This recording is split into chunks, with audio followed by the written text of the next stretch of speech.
OGR. Sometimes the most obvious thing is overlooked. The whole thing this week has been Daniel Jones or Eli Manning. Entertainer came out with a great video on Eli Manning. Capizzle came out today with a great video on Eli Manning.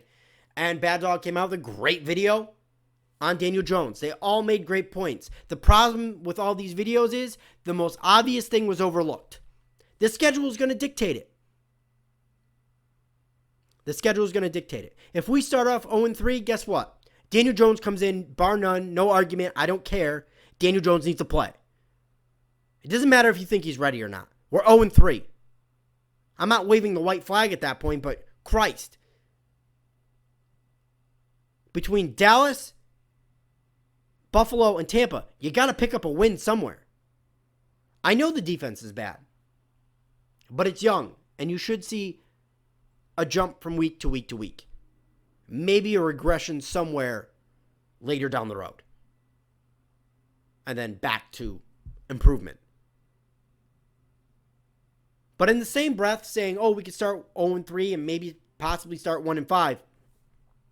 I could easily see us going 3-3 and Eli Manning carrying the torch into week 7, which is picked by everybody because obviously we play the Patriots week 6 on Thursday night, and we'll have a long week to be able to prepare for the Arizona Cardinals, which would be with not a great defense and, Kyler Murray, a rookie quarterback on the other side of the field. It makes up for an interesting matchup, and obviously at that point it makes, it's a perfect game for Daniel Jones to start besides the one after the bye. The schedule will dictate it, plain and simple. And I don't think a lot of people have said it. They've maybe touched on it, but they didn't really come out and say it. And it's 100% the truth. And I know it seems like the most obvious thing to say, and you're probably sitting there, duh, OGR. But if it was such a duh moment, then why didn't you say it in the first place? And the other thing is, this one's a little bit more conspiratorial.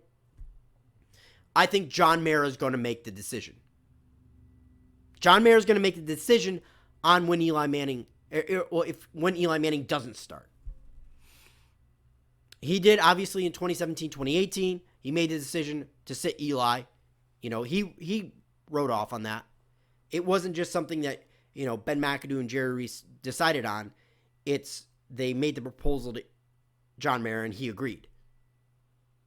So, that's first off. He's definitely going to make the decision. A lot of people, some Giants fans give me some kickback on that, but I think I have that spot on, even though it's a little bit more conspiratorial. And the other thing is, if Eli keeps playing and keeps losing, don't forget, he's going to drop below 500.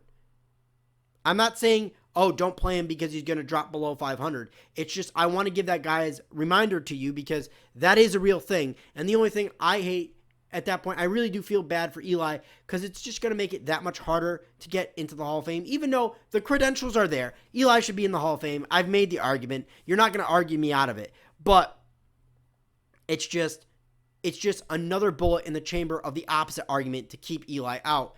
And it is a big one. And it's a hurdle he's going to have to get over to actually get into the Hall of Fame. Because at the end of the day, winning means everything. And even though he's won 2 Super Bowls,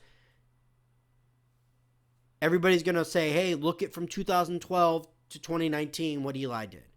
So, again, I digress there, guys. Because at that point, I'm kind of getting long-winded here. It's been one giant rebuttal. Please like and subscribe. And go Big Blue.